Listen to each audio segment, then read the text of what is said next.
have a car sitting around you want to get rid of? Then here's a great idea. Donate your car and help veterans and their families. Yes, one fast call to the Veteran Car Donation Program and we'll come and remove your car for free. Fast, free towing, and 24-hour response. You can donate most cars, trucks, or SUVs in most conditions. The proceeds raised goes to help active military, veterans, and their families. And you get a tax deduction. All you need to do is make this free call. Get rid of that old car and help the vets. We make it easy. Make this free call now and book your fast and easy pickup. Call the Veteran Donation Program now. Donate your car and help veterans and their families. Operators are standing by. Here's the number.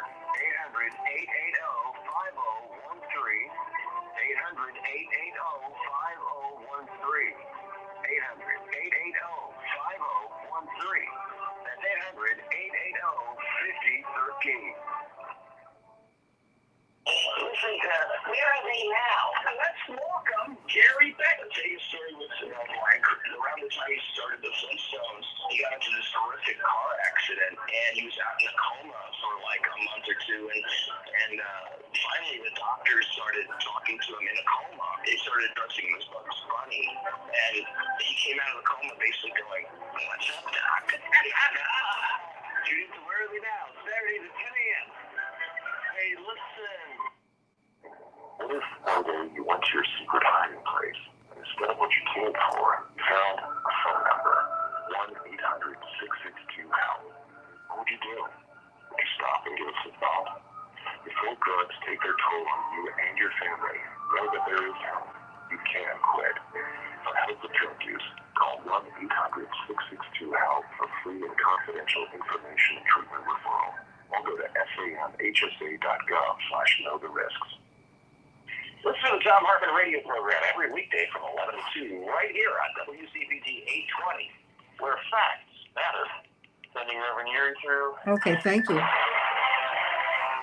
Hi, Reverend Yuri. And just so that you know, I'm up on Facebook and YouTube.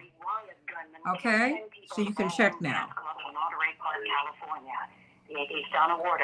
Hi, Pastor. How are you? Good. I just need him to turn this down just a bit so that I can hear you just a little bit better. Okay. Thank you so much.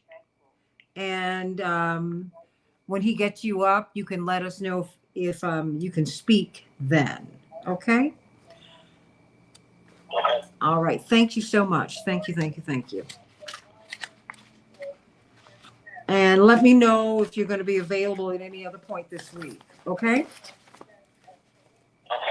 Okay. Thank you. You can hear him on Facebook? Yeah. Okay, fantastic. Do we have any more ticket giveaways today? Let me double check really quick. Okay, thank you so much.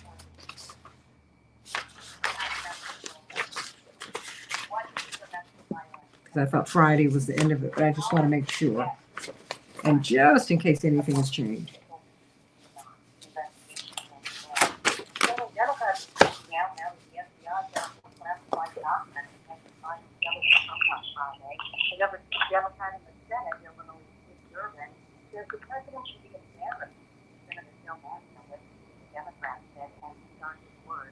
You just might as well say, listen, you feel responsible. Mourners gathered at the funeral of Lisa Marie Presley yesterday at Graceland. 54. Mother Priscilla said, Lisa, and your own life. Yeah, ticket giveaway's done. Okay, can you speak, Pastor? 1, 2, 3, 4, 5, 4, 3, 2, 1. Okay. Now to the All Republican. right. And the record to elect a new RNC leader. Okay. The Republican National Committee must overcome this fight against the Okay, fantastic. Okay, great, great, great. You can hear him?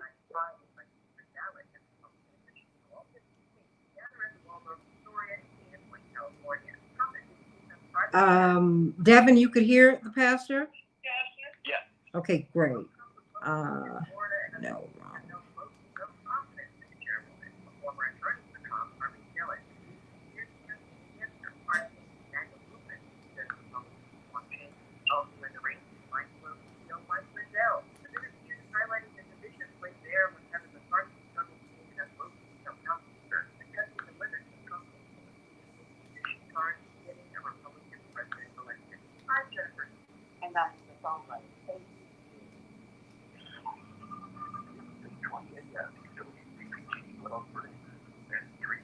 worldwide at 2020.com.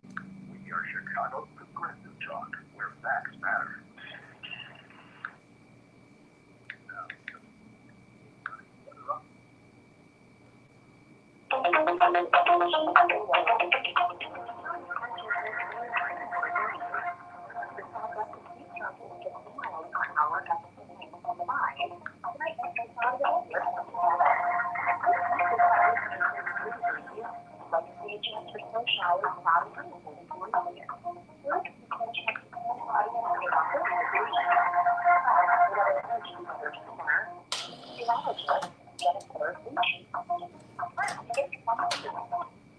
Okay. Hey everybody, how you doing? We've got a lot to talk about today. President Biden.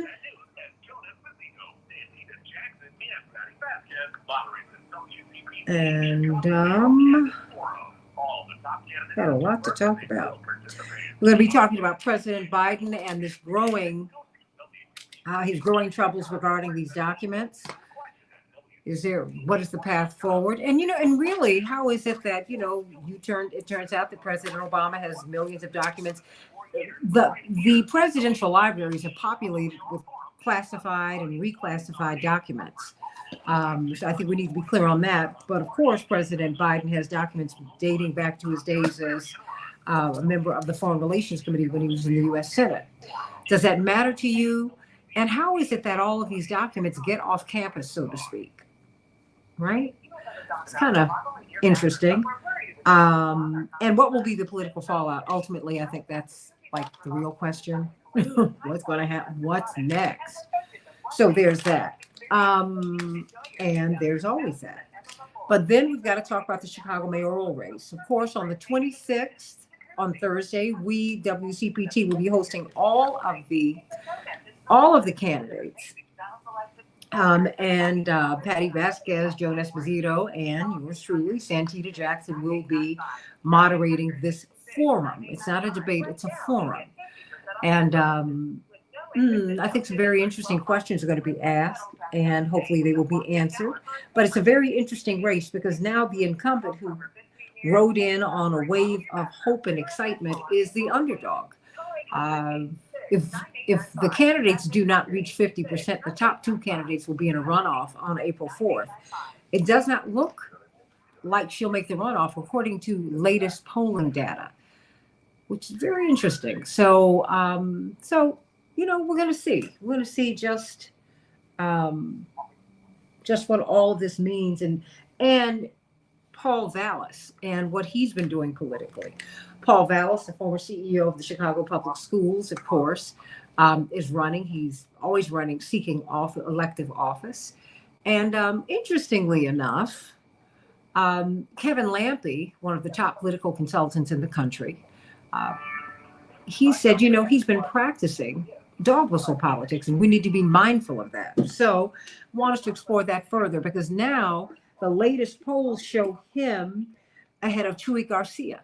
He's polling at 26%, Mr. Vallis, and Congressman Garcia is polling at 19%. That's 45%, 55% are committed to others. So what will all of this mean?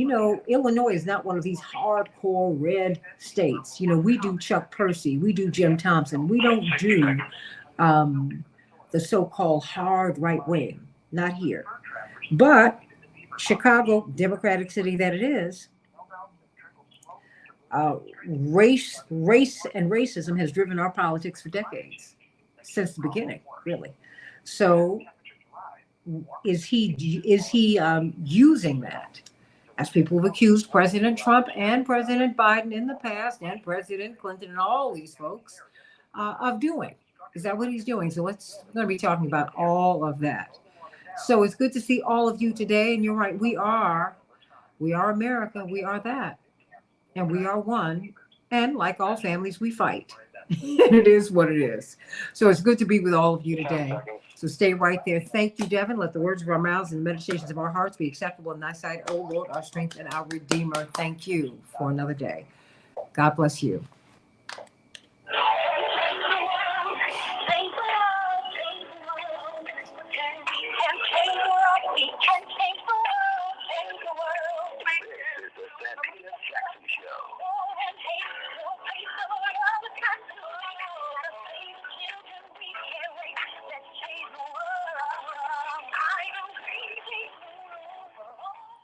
Hey, everybody. Welcome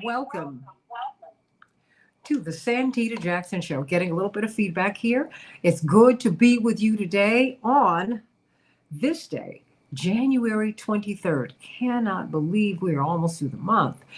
January 23rd, Monday, January 23rd, 2023, on the 26th of January. WCPT, my home station from which I'm broadcasting now, will be hosting a mayoral debate with all of the 9 candidates. You don't want to miss it. It'll be displayed live on all of our platforms. Joan Esposito, Patty Vasquez, and yours truly, Santita Jackson, will be moderating this debate. And I want you to be there. Many of you won tickets last week. That's exciting. You'll be there. Lunch begins at 11. The forum itself begins at 12 noon. It's going to be something really special.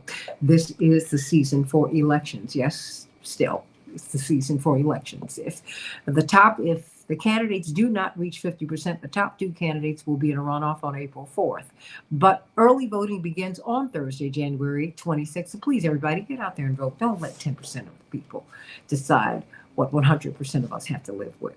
Please. So get on out there, everybody. Get on out there and do your thing. You know what you need to do. You know you need to get out and vote. Let's get to some of these headlines, because today we're going to be talking about President Biden and his growing woes with respect to these documents that the FBI continues to find on his private properties at his home.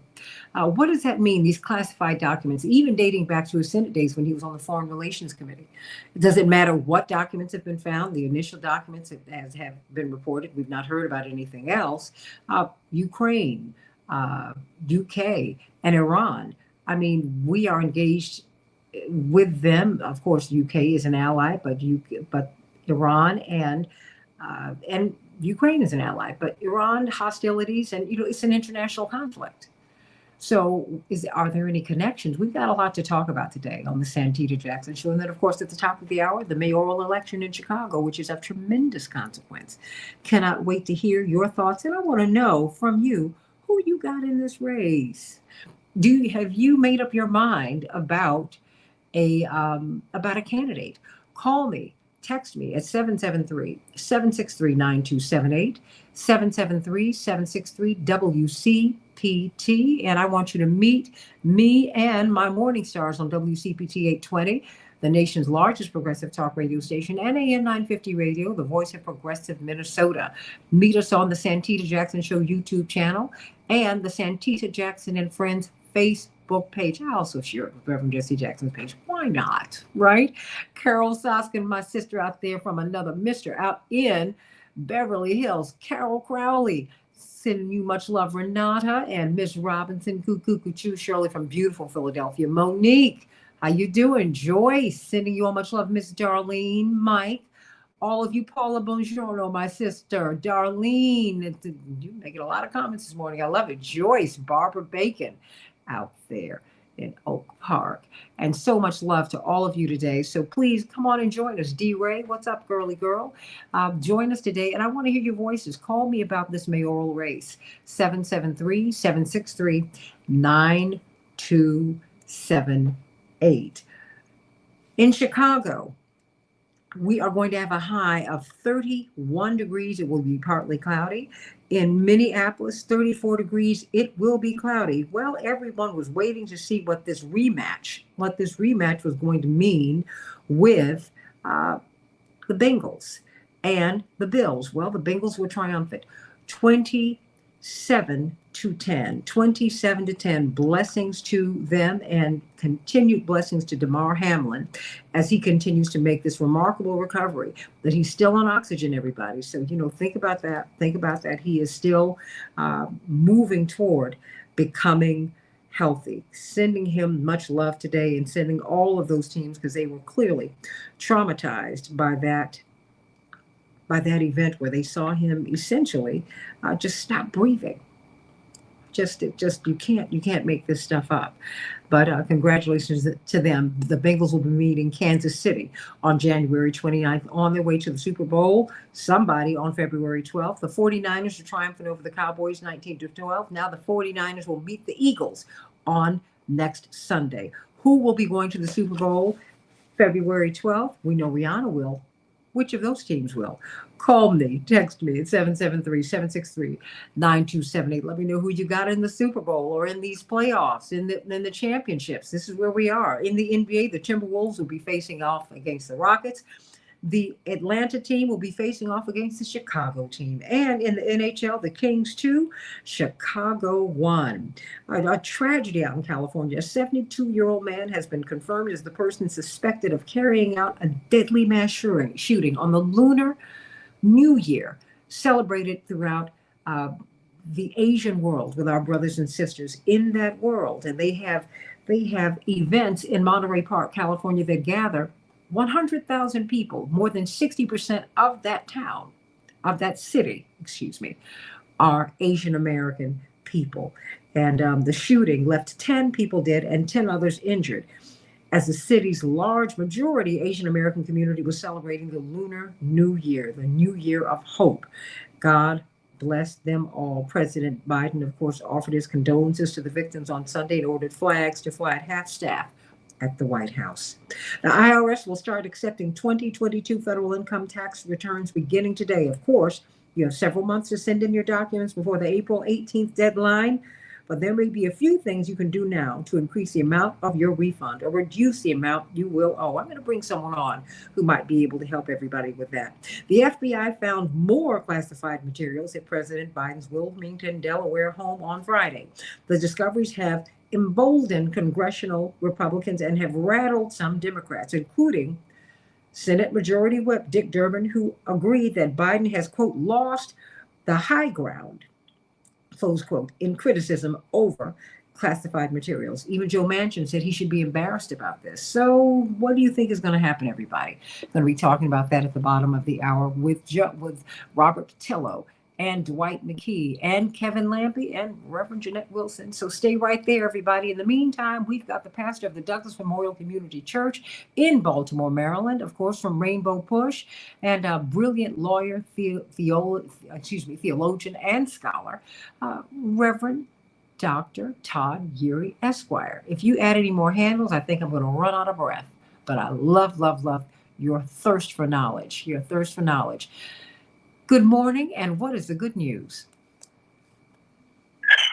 Good morning, Santita. I'm glad you've given me a justification for my thirst for knowledge. So it's probably making folks close to me cringe that I might actually find something else to study. But good to be with you. Happy New Year. Merry Christmas. Happy Hanukkah. Happy Kwanzaa. It's been a while, but I hope you're off to a great start. As are your listeners. The one thing that what's been going on is I think the president's handling of classified documents, we should just go ahead and call it file cabinet. Just show them the whole place where you've got all of these documents and stop pretending that it's just one here, two there. Just go on and show them everything that you've accumulated over the years and we can get behind it. So I digress. I'm here to get good news this morning.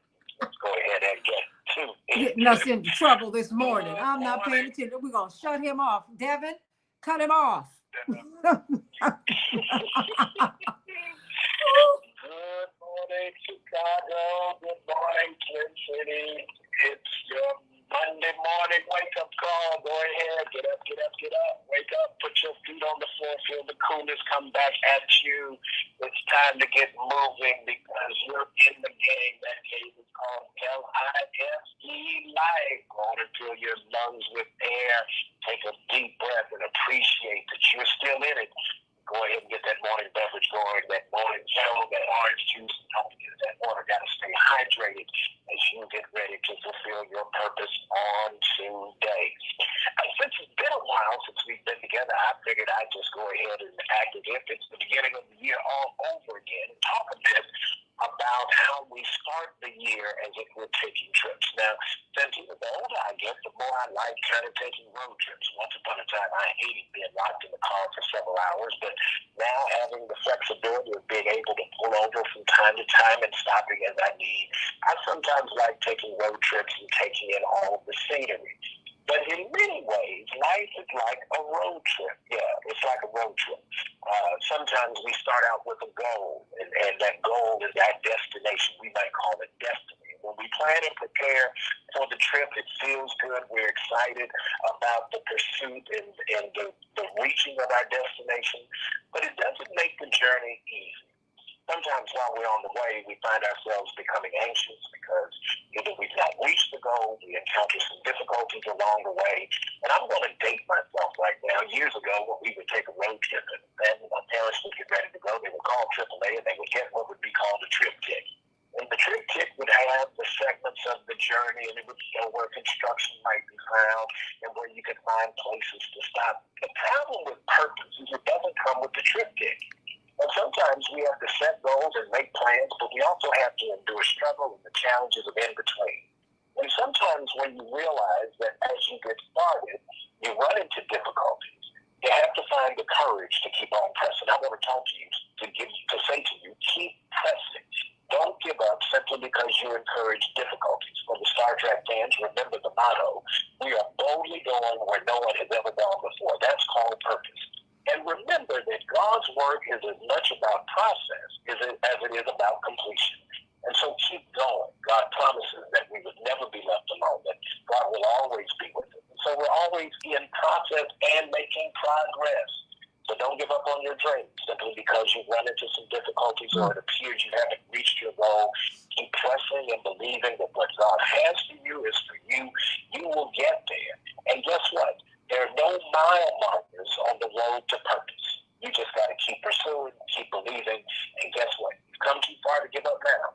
Believe that God's perfect work and perfect will be completed in your life. And I promise you, you're going to get to that place called purpose, and you're going to change the world. So go do it. You're one step closer. I'm rooting for you. I'm cheering for you. I'm excited for you. And I can't wait to see what God's going to do with your life. That's the good news for today. I'll talk to you soon, Santita. I love it. Can't wait to have you back again this week. Of course, he is also a practicing attorney, so he's got to get to court. But I'm so grateful to you because guess what? There's something great in store for you, but you got to hang around in order to make that happen, everybody. For those people who are really in difficulty and who are looking for a permanent solution to a temporary problem, remember the National Suicide Line is now, it's very simple. It's 988. Pass it along, everybody. Sending you much love, Pastor Todd Geary. Pastor Todd Geary sending you much love. We've got Dr. Shanina Knighton, infection preventionist, registered nurse, PhD, college professor. She does it all. She's the head of the organization that is the largest gathering of epidemiologists and infection preventionists in the world. And we are so honored to have her here with us. I want to know what can you tell us about becoming healthier? I mean, how can we become safer from infection? You're not someone who you say, wait a minute, prevention is, it's just like the old folks used to say, what do they say? An ounce of prevention is worth a pound of cure. And you continue to tell us about practicing really sound hand hygiene. And the things that we need to do in terms of our diets so that we can really, so that we can be as helpful as we can be so that if the storm does come, I mean, I had a physician tell me that if you get COVID, given your immune system, you're going to die. I said, "Now, that's not what you're supposed to tell me. You're supposed to tell me how I can really cue up my immune system and cue up my health so that if the storm hits, I can handle it, right? Or is my approach off?" No, that's exactly it, Santita. I think that's one of the things that, we rarely, I was going to say, or rarely discuss. And unfortunately, we live in a reactive society opposed to a proactive society. Meaning that I'm not sure if you had a time where you took a vitamin, right? Or you did a certain exercise, or you was reading a certain book, or you were just doing something right out of habit, and you stopped that habit, right? And when you stopped it, you didn't realize that it was really working for your favor because in your mind, you wasn't seeing any benefits, even though benefits were happening. Have you ever had that experience?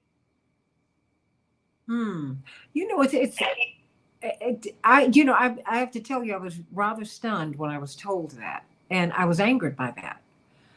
Because I said, that, you know, I mean, because my mother would send us, if you had a headache, she sent you to bed. You know, so she said clearly, Right. you know. Yeah, like if you have vitamins or if you think it's something, I guess what I'm getting at is you don't notice that something is really helping you until you don't have it. Yeah. Or until you stop taking it. That's what that analogy is, man. Absolutely. I'm not even reading a self-help book, and the minute I stopped reading that book and life started happening, I needed to go back to my book. Or I might have been stressed out and stopped exercising and like, oh, I need to get back to my exercise. Mm-hmm. Because you might not have realized the benefits of it until you stop doing it. It's That's the right. same exact thing right now as we're trying to prepare ourselves and make the cold season and everything else. We downplay the value of hand hygiene because for us, we can't see the pathogens floating around in our environment or the fact that somebody might have had a cold and their droplets touched our hand. So that is the problem, is us being able to be preventative and not feeling like we need to be faced with danger in order for us to do practices that ultimately can keep us safe. And so that's what my message is today, is when I'm bringing up the habits of the good habits. So habits, effective habits, just having good habits without expecting any reward, because you know over time it's going to be something that's going to keep you safe without you needing to do any extra work if you're doing it correctly. It's like having car insurance. You don't need car insurance every day, meaning you don't use it every day, but when something happens, you have it when you need it. Your hand hygiene should be like that. Maintaining an adequate immune system, which means eating your green leafy vegetables and everything. That is why it is important, and I look at it as insurance to your body. So your vitamins that you're getting, your nutrients that you're getting to your food is insurance for your body. Hand hygiene, practicing it properly is hand hygiene for your body. When we talk about masking in crowded places or unknown places where you don't know people's status, it's considered your insurance. It means that no, you may not be able to understand whether or not you would have COVID, but guess what? If you end up with it, then you can say to yourself, maybe my symptoms are going to be less severe because I actually put insurance inside of my body via my health, my nutrition, via exercise, sleep.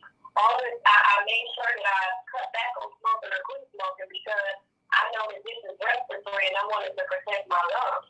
So it's like, what kind of insurance are you pretty much putting on your body and how I would describe it? Because it's not that you need it right then and there, but it's good to have it when you need it. Can your body protect yourself if you were to come in contact with COVID? Can your body protect yourself if it was to get a combination of COVID and pneumonia or COVID and flu or COVID and RSV? So it's just an insurance for you, and that's how I look at health. And so that insurance is much different than, I would say, the pharmacological approach. That's going to be the reactive treatment of something that's trying to essentially keep you safe after the harm has already been done. So how can we change the conversation, the narrative? I've got about a minute left. How can we change the narrative or grow the narrative around infection prevention? I mean, because, if you look at the television, every other commercial gives you a medicine to prevent you from getting this. Or if you're feeling this, you ask your doctor about that. And it's like, wait a minute, I think this is a little off here. Well, that's the thing. And I mean, I hate to say it, but something is always a symptom being treated with a symptom is how I describe it. And I know that medical are great, meaning like, yes, I am a firm believer in a higher power, and I know that some of that stuff is here because people need symptom management. So I'm not going to bash the pharmaceutical place. I just know that there are more than one way in order for us to be able to get to a solution. And I know that there are helper ways, okay, meaning that it might be a combination of medicine and health. But the thing is that emphasis is not there. The work is not there on what people need to do individually.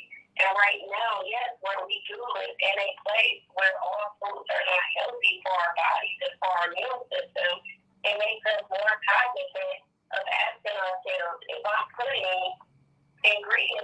somebody that might contribute to cancer and other things, which is the thing. It's just like, how can I stop putting those ingredients in my body so I don't have to require medicine that's going to stop me from having to treat the symptoms of cancer? You know, I thank you for that, because I think that we have got to have another approach to, we have to know that wellness is possible, not just know that illness is treatable, right? You know, we've got some changing to do too, some growth. Everybody, I want you to go to Hey Dr. Nina, at Hey Dr. Nina, at HEYDRNINA, and follow this brilliant infection preventionist, this brilliant scientist. And so you can get some practical advice. She even has a video that shows you how to wash your hands, everybody. It's fabulous. I just love you, Dr. Nina. Everybody, let's talk about what's happening with President Biden. What will be the fallout? You now have Dick Durbin. Oh, wow. Who's saying, Senator Dick Durbin, he's saying, you know, you've lost the high ground here. You've got Joe Manchin saying you should be embarrassed. That's, boy, people are raining in on him on both sides of the aisle. I want you to call us at 773-763-9278. And then at the top of the hour, we will be talking about this Chicago mayor's race. January 26th, WCPT, the nation's largest progressive talk radio station, will be hosting all 9 candidates in a forum. Joan Esposito, Patty Vasquez, and Santita Jackson. Yes, right, yours truly will be moderating it. You don't want to miss it, everybody. Back with more of the Santita Jackson Show in just a few minutes.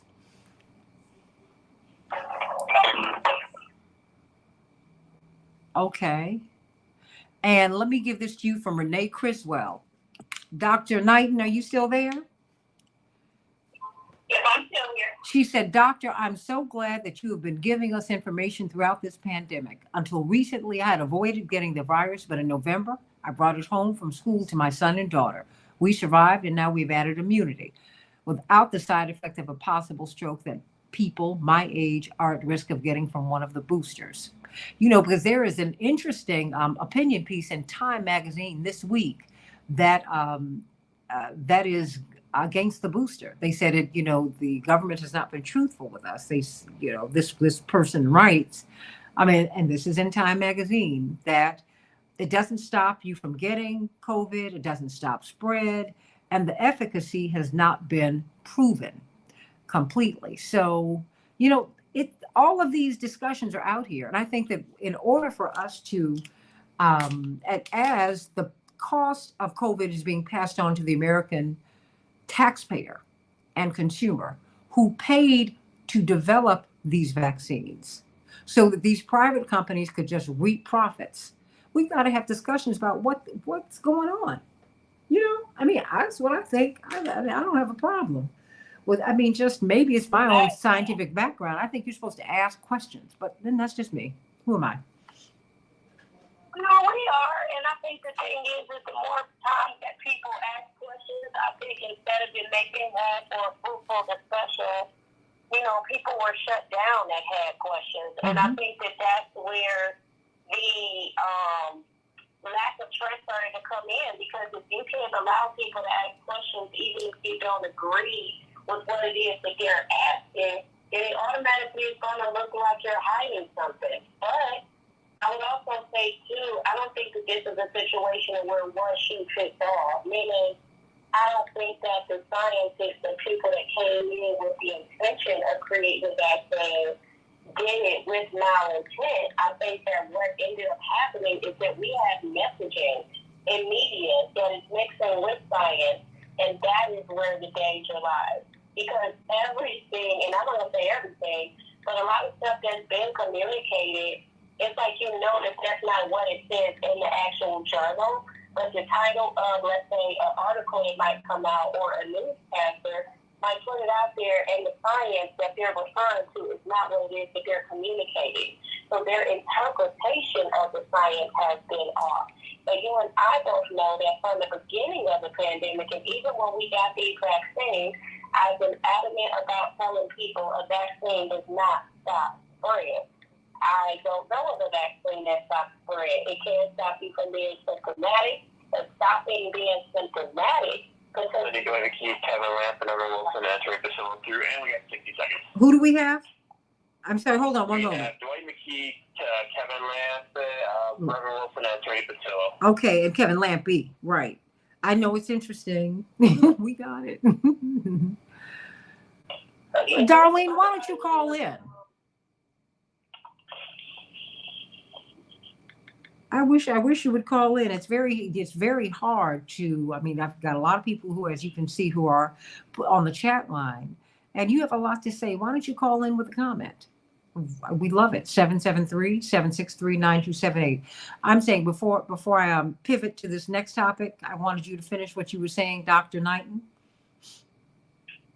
Okay, gotcha. And I was just really getting ready to bring up the fact that the science workers shared that if it decreases symptoms, that means it decreases the chances of, let's say, if I'm sneezing and coughing, that decreases the drop is getting on to someone. So I don't think that the full messaging has been shared around stuff, and I think that it's been misinterpreted, and unfortunately that has led to a lack of change the world. Change the world. Change the world. We can change the world. We can change the world. Change the world. This is the Santita Jackson Show.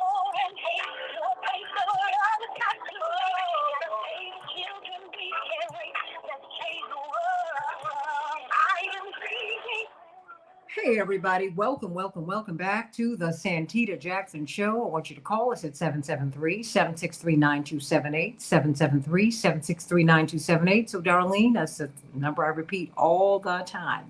So call on in with your comment, and please make it brief because we have a lot of people who want to weigh in. Right now we're going to be talking about President Biden and his mounting troubles. It turns out he's getting a lot of criticism from the right and the left, from Democrats and Republicans, about these classified documents that are being found at his home. And it turns out, presidents clearly carry them home, but he also has documents from his days as a member of the Foreign Relations Committee when he was in the U.S. Senate. So that's another set of questions. But indeed, President Obama has documents too, but he has the power to classify or reclassify. Why don't we look at the nature of his documents as well? Why don't we look at all of these documents that have been top secret at one time, that leave the campus, if you will, of the Capitol and end up in private libraries? I mean, just how safe are we? Let's, talk about that, everybody. Let's talk about that. Do we have Chaparral up, Devin? Okay, well, you know what, Chaparral, we're going to call you in a little bit, and I want you to call us at 773-763-9278, 773-763-WCPT, and let's talk. Darlene, I want you to call in. Keep calling in until you get through to us, because, we've lost a couple of lines, but, let's first talk about President Biden. I mean, indeed, you had the number 2 man in the Senate, Dick Durbin, the senior senator from the great state of Illinois, our state, who said, the president has lost the high ground here. Senator Manchin has said he should be embarrassed. Now that's coming from the Democrats. Wow. So what do you think about that? And it has further emboldened the Republicans, who now want to investigate. They said, now hold on. Look at what you did to President Trump. Now we want to know what's going on with you. And it's a back and forth. But the principle is, for me, what about these top secret documents and that are constantly classified and reclassified? How is it they leave the secure spaces? That's one of the questions we have, but I think we need to look at the political fallout here, because this is a big deal. We, of course, have Kevin Lampy, brilliant political organizer and of course, master of all things political. He and Kitty Kurth, his wife, Kurth, Lampy and Associates, nationally renowned political strategists. And we have, of course, Dwight McKee, who predicted all of this would happen. Noted social scientist. Robert Patillo's back with us. Yay! Rainbow Push. And, of course, WAOK radio host in Atlanta. And we have, let me see who else we have got here. Who else? Who did I miss here? I know I've got Reverend Jeanette Wilson coming. So, you know what? Let me start with you, Dwight. You said that this would be a really, really big deal. And it seems that instead of evening out, that this is becoming a bigger issue by the day. Dwight McKee. Well, the Democrats made it a big deal. And of course, to use this as a pretext to take out Trump, they set a precedent that now they are the victims at some levels, or the recipients of. I said 6 months ago that when you sow the wind, you would the whirlwind. And if they set this precedent, it would be hard for them to overcome their own standards. And so what you're seeing now is a situation where having made this such a major issue for Trump, and Biden being caught in the same situation, now the Department of Justice can't help but even hand it. And so they have to put the same energy in the pursuit of an understanding of why Biden ended up with these classified documents, as they were forced to have to deal with Trump. In this situation, it is just a matter of reciprocity, and be careful what you whisper. Everybody, what do you think? Kevin Lampy, your thoughts about this? You know, the problem is for us in this situation is the difference is how two leaders approach the problem. All right, Biden's team was reviewing documents, and as soon as they found documents that shouldn't have been there, they then did what the proper procedure was and reached out to the Department of Justice and reached out to make sure that things were starting to go back, and they would continue to do their search and make sure the right people with the right security clearance were in there to do the search. Then the Trump team, they kept saying, no, we don't have them. And then they were given every opportunity to return them. And they returned some, and then they were ballistic and saying, no, there's no more.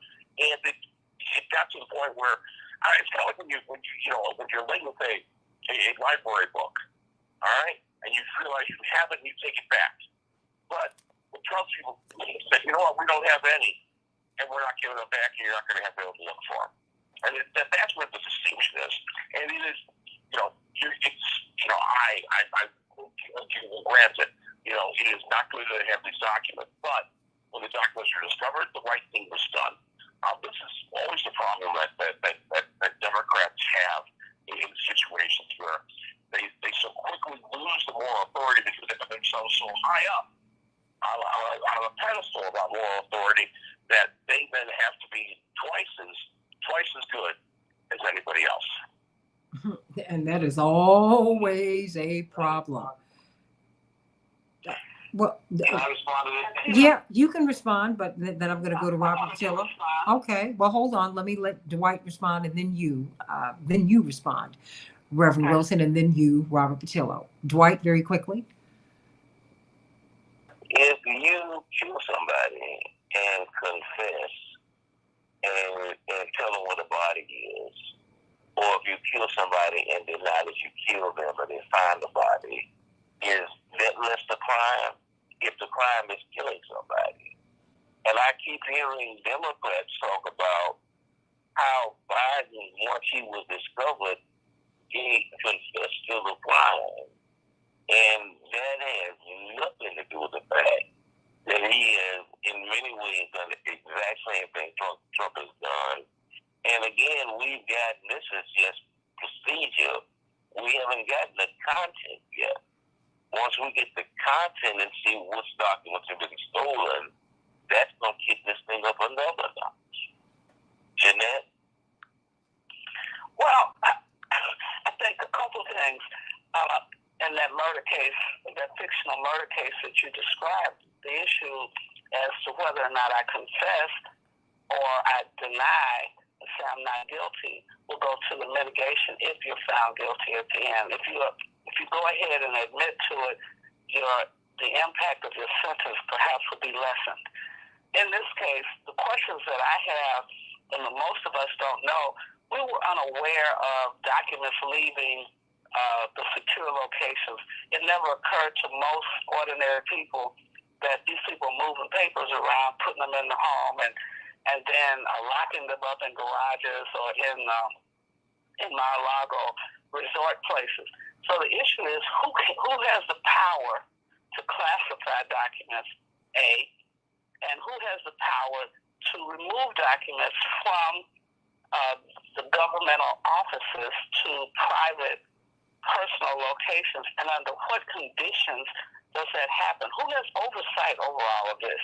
If I'm the president, if I'm the vice president, and I've looked at something at the Brennan Center suggests that there are layers of classifications, layers of people who have authority and who determines what is top secret and under what conditions can international information be removed from secure places within the governmental administration. And so there's a lot of layers. And then the question is, why am I taking this stuff home? Why did I have to remove it unless it's something that perhaps involves my decision or some member of my family? These are the kinds of questions that are now arising as we look at this issue. It's not as much about they move the stuff from one location to the other. It's what is it that they are moving, and how does that endanger the United States government or any of its officials? And I think Biden now has a problem because he screamed and he was so horrified at what Trump did. Now you've done the same thing. And whether I admitted to it early on or I got caught, we're still finding documents at Biden's garage, which is interesting to me. Why did he get it all at one time? Well, I mean, and from his Senate days. From his Senate days. Yeah, this is a long time ago. He was vice president and senator. So everybody seems to have access to a lot of these documents, and I'm not sure that who's the oversight. You know, in the city of Chicago, we have an inspector general. You have an inspector general or other places. So I want to know who's the inspector general over documents for the United States government.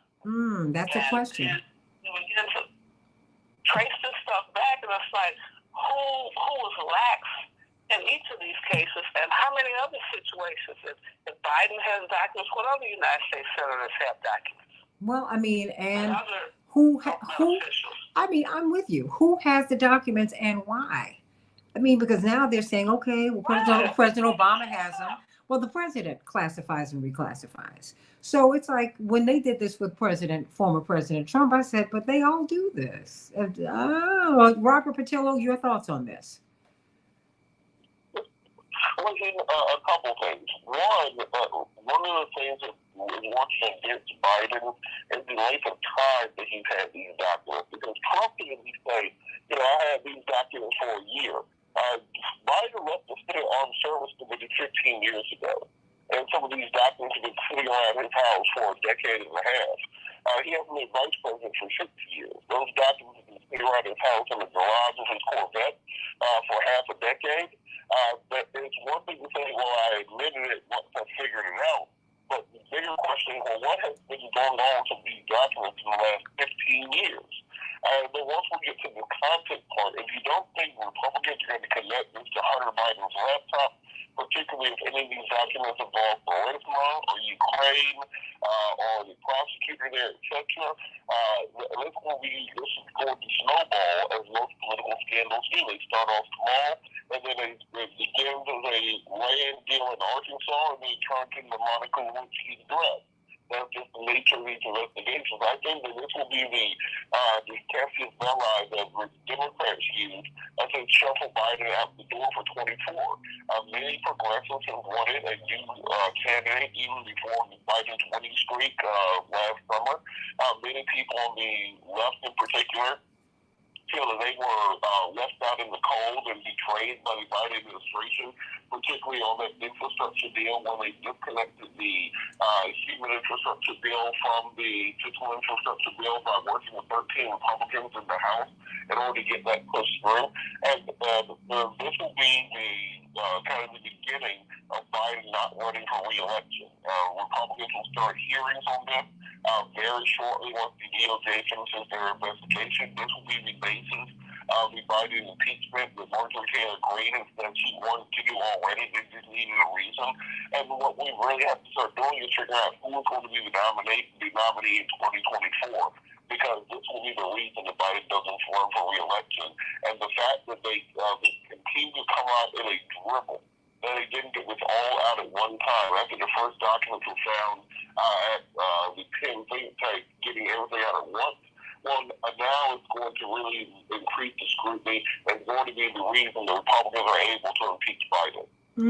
What do you think, everybody? Call us at 773-763-9278, 773-763-WCPT.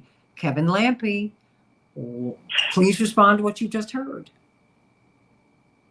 I mean, is this the causus belli to get the reason that they will be able to get Biden out the way? Because now, you know how this works. You know, when it was time for Nixon to go, the senior statesman from his own party came to the White House and said, hey, game over. You got to get out of here. Okay, now you got Dick Durbin. And, okay, you got Joe Manchin. This is an embarrassment. These people don't just get out here and say things. Kevin, you know how politics works in politics at that level. These folks, this is coordinated. Am I sounding like Boomerang and Eddie Murphy? But you know what I mean. You know, it is. Well, you know, I'm gonna disagree. It is not any opposition to Biden. Any opposition to Biden is based on personal agendas as opposed to people actually talking to each other. Okay. I sometimes wish people would that people in power actually talk to each other as much as we think they actually do. Because if they actually did, things would move much more quickly and move much better for the country. But everybody's working their own personal agenda in the moment, deciding what is going to be best for them at that point in time, as opposed to, you know, Joe Manchin and Dick Durbin are talking to each other about how can we go after Biden. They're protecting their own territories and their own positions within the Senate. And I get frustrated because, you know, I mean, I've been out there on the far left myself, but I also realize that government to work and for things to happen for the American people, you know, I firmly believe in my heart that liberalism is the best course of life for our country. But I want to be able to stay on that course, and we have this problem where we put our leaders up there, and we're so anxious, and we put them way too high up on that pedestal, and we're way too happy to knock them off. When in fact, it defeats what we really firmly believe in our hearts. You know, I hear you, but you know what? I've been in, but let me just say this, because I'm not coming into this as someone who's naive, and I know you're not accusing me of that. I'm someone who's been in the room where the most powerful people discuss. I mean, and they have long range plans for us. And I know when people are getting taken out, we've seen it, we've lived through it.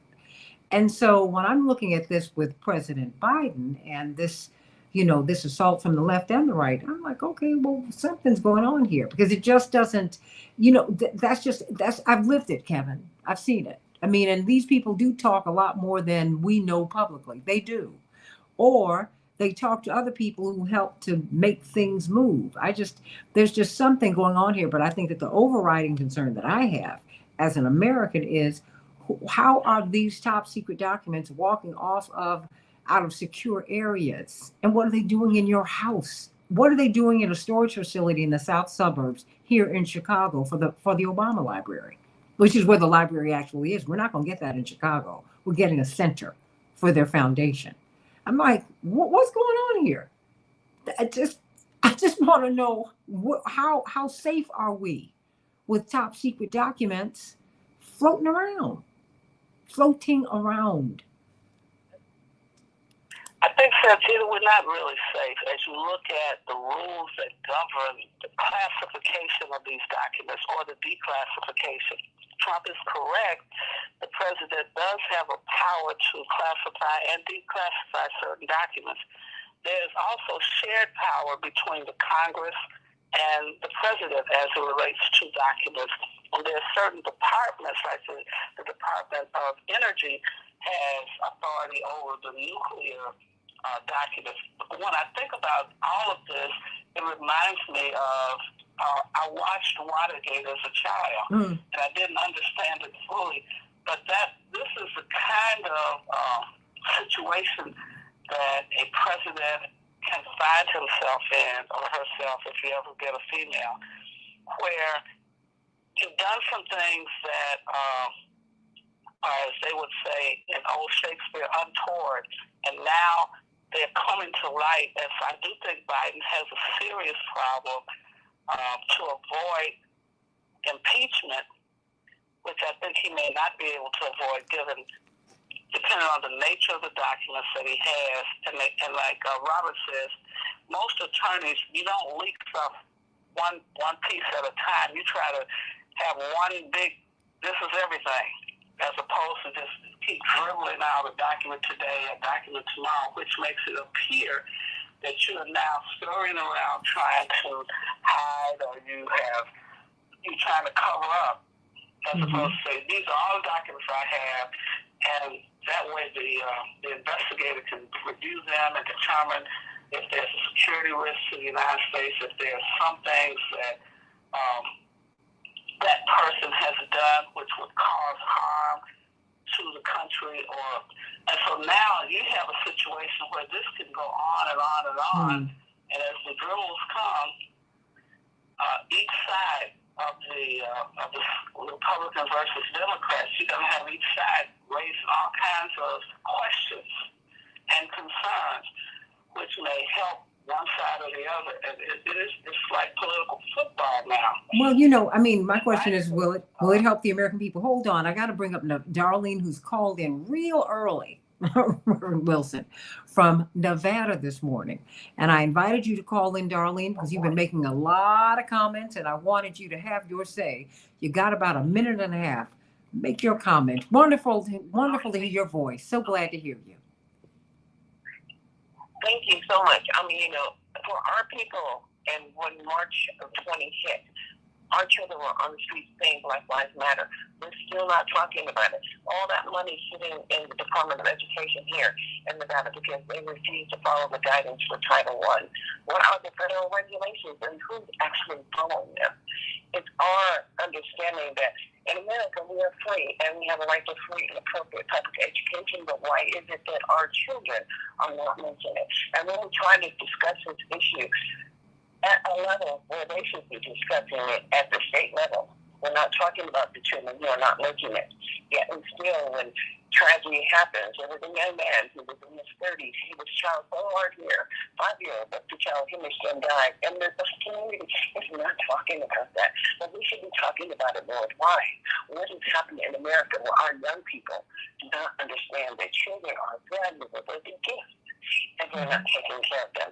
We allow them to fail. What Lucy said was that the world has changed and it has dramatically changed. We have access to all of the same resources as what they should be doing locally, as it is the 13th, 14th, and 15th Amendment. It gives us the right to have citizenship, but you lose that when you go to the penitentiary. Sure. And we're putting our children in the penitentiary far too early. So thank you so much. It is just a different conversation, and we cannot afford to talk about papers because we don't even know that the government is the government. We elect in different officials to represent us, but the laws and the rules should not change. Well, so just very quickly, I need you to put a bow on this. So your point in your comment is what exactly? Is that as the people, it is us that should have this conversation as to how many 3-year-olds would be prepared to enter into early start as the laws have changed already. Well, you know what, Darlene, when my brother Jesse was in Congress, former Congressman Jesse Jackson Jr., he crafted several amendments to the Constitution. One of which was the Education Amendment, because as he combed the Constitution, because he's a trained lawyer, he saw certain protections that we did not have, including the federally protected right to vote. And so he crafted an amendment for that. And he crafted an amendment for education, for each child to have, for every American to have equal access to equal high quality education, because that is not an encoded right. It's not. Remember, the original America's business is business. This was a colonial project from the Spanish on forward. This has never been about we the people. We the people made it about the people. The fact is, most people were not supposed to get the right to vote. we just did not matter. The monarchs and the oligarchs had a fight. The oligarchs won, and they replaced the monarchs, and this is where we've been. You're right. We're going to have to fight to make America what America's supposed to be. What America is on paper, we need to make it what it's supposed to be in reality. Love you, Darlene. Thank you for listening, and thank you for that comment, and thank you for being so provocative. Everybody, let's talk about the Chicago mayor's race at the top of the hour on the Santita Jackson Show.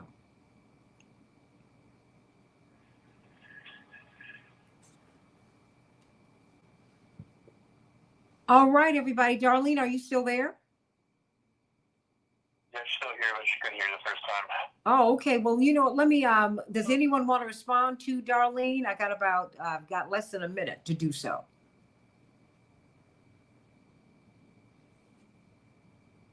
Well, is it? I'm still here. Oh, okay. All right. Does anyone want to respond to? I think Darlene has some valid points, and we must focus more heavily on what we must push our U.S. legislators, congresspersons, and senators to do about public education, and making sure that our elected officials in each of our legislative districts, congressional districts, are pushing the agenda, making sure that every child has access to high-quality public education, and all of the resources that are allocated are properly used in the states and the cities that receive the dollars.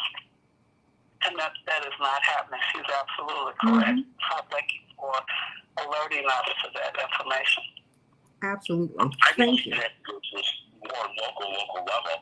And I think Americans, this is one of the travesties of American politics, the American electoral process, is that Americans don't participate in school board elections. At the lowest, at the local level, we're seeing right now an incredible right-wing, I would call it conspiracy, to take public education away from the people. You saw in Florida with DeSantis did, where he actually funded and got people elected there. Unacceptable ideas about education. You see it in Wisconsin. The same thing has happened where people have been elected to the local school boards that have no business being on the local school boards. They have no interest in the education of the child. They just have an interest in pushing their own personal political agendas on the children. But you know what, Kevin? I think that we need to I think that you're absolutely right, but I think that what we need to do is refine that, because it's not a Republican Democrat thing. I don't think that's what you were saying. I think it's, the corporatocracy, because you have corporate Democrats who support the corporatocracy, who do not truly support the aims of Brown v. Board of Education. They don't, which is where we have the charter school movement. I mean, one of the man who's polling first in, as you well know, in the mayoral race at this moment, in this 9-person field, has privatized schools. You can't say you support public education truly if you're trying to privatize public schools or take public monies for a corporately funded school. Paying what is that? So I think that we need to really begin to look at the corporatocracy, because that's what we're living in. We're living in a corporatocracy, not a democracy, a corporatocracy. Dick Durbin, our senator, said in 2008, when the bankers held up Nancy Pelosi, he said, look, let's face facts. The bankers run the place. When you remember when they walked in and demanded $770 million, and they were going to shut the economy down. And mind you, we'd already given them 20 trillion. Hello? I mean, Yeah, absolutely. Absolutely. And it is, and, what I've seen is more of the rise of people like the Ken Griffins, of the world, the robbers of the world, who are not making money producing something, they're making money with money and with manipulation of currency and their interest rates and basically gambling in the stock market. Whereas, you're not seeing where I think we've lost. I think where the corporate interests are even greater is in the money market people. And then this is where it's not the business, the business people who are building small businesses that are serving their influence. People are realizing it's the people that are that are buying that buy up industries and create monopolies. And the whole thing that we've seen too, WCPT is an example of this. I saw it inside when I worked in the radio industry, the consolidation and the destroying of local radio, because it was much better to be able to make a lot of money than it was to actually have a connection to the community. You remember that radio station? There was an emergency in the town. I think it was former FCC Commissioner Michael Capp, who was really like a one-man alarm on media consolidation at the beginning of at the turn of the century. And there was, remember that iHeart station? Yeah, and I do work for iHeart too. And I'm gonna tell you, they had a life-threatening emergency. And guess what? No one was at the radio station in the little town. They were just on loop. You remember that, Kevin? Yes. I absolutely remember that. I came out of college in 1983. I worked at a couple tiny, small market radio stations in Tennessee, and we had connections to the community. All of our announcers were live and local. They lived in the community, they worked in the community, and they participated in the community. And as consolidation happened in radio, you lost all of that. All of it. And I think it destroyed the radio industry and the connection that people had to the local media, and then that came to the rise of right-wing media. And all of a sudden, 60 seconds, Limbaugh is going coast to coast. And and black DJs too, which killed a lot of just killed us locally. But it also, what it does is kill movements, right? Should I say it holds them back, because it's been the DJs, particularly in the black community, who would push us. I mean, please, for heaven's sake, it was a black DJ, Purvis Spann, who crowned Aretha Franklin Queen of Soul. I mean, this is what we do. But that's, now that's over. But stand by. We're about to roll over into your space, Kevin, since you predicted this with Paul Vallis. Oh! I can't believe it. Jeanette, he predicted this. Yeah, I remember.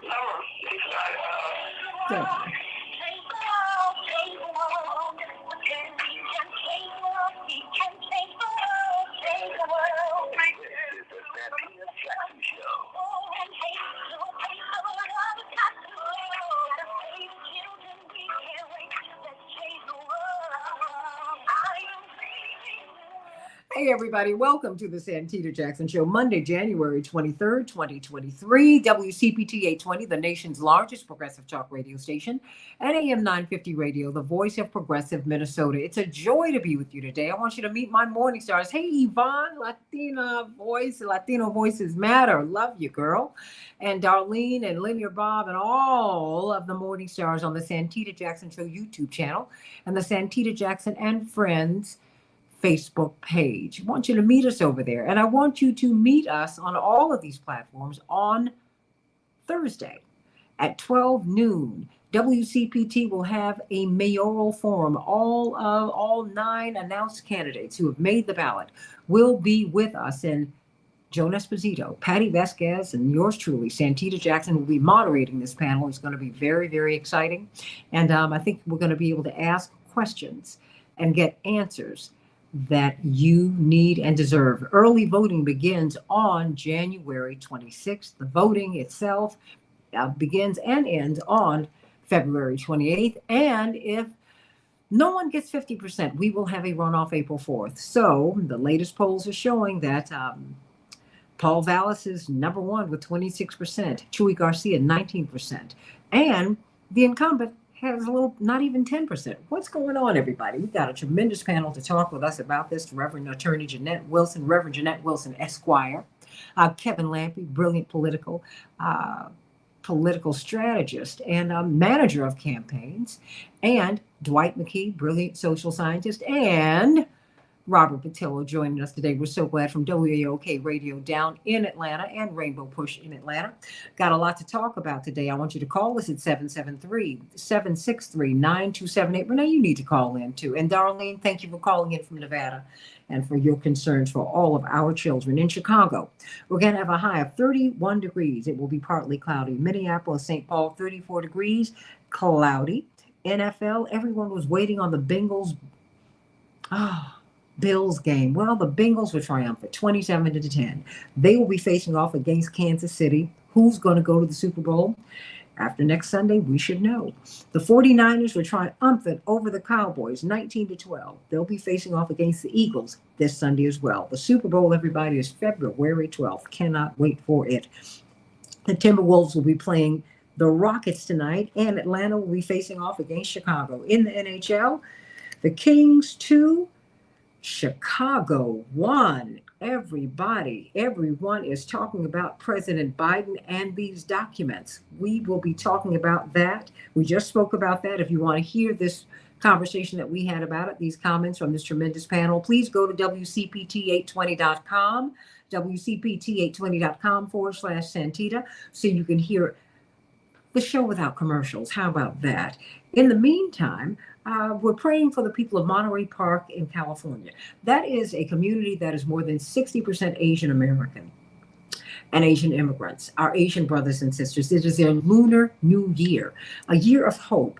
And a 72-year-old man, a member of that community, has been confirmed as the person suspected of carrying out this deadly mass shooting in which 10 people were killed and 10 others were injured.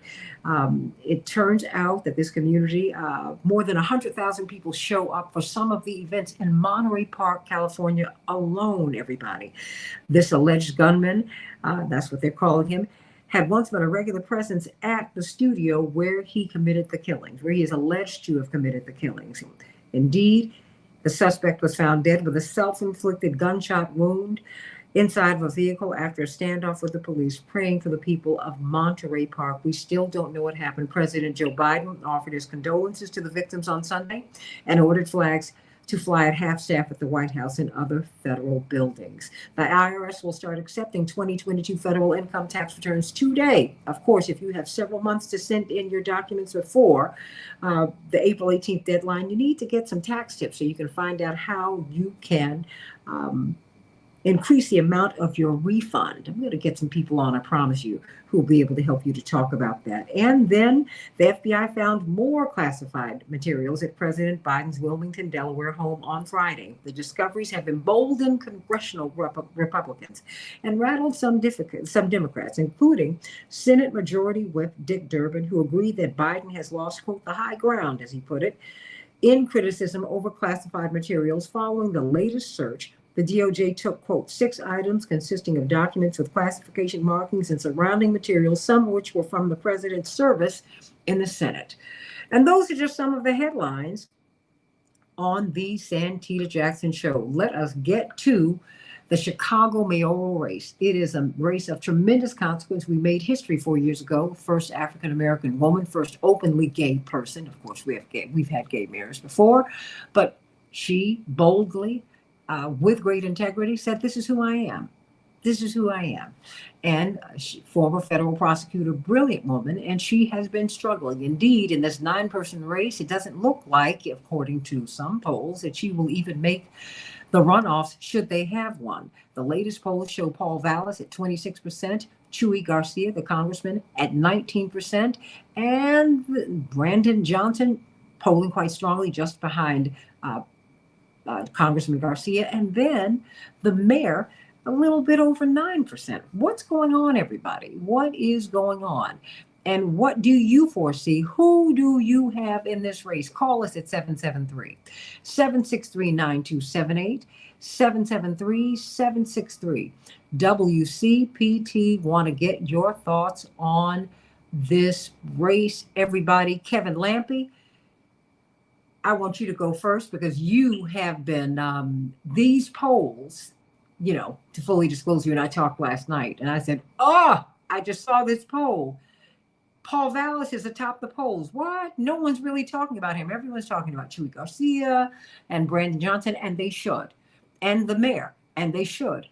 But it's almost like he's a sleeper candidate, Kevin Lampe.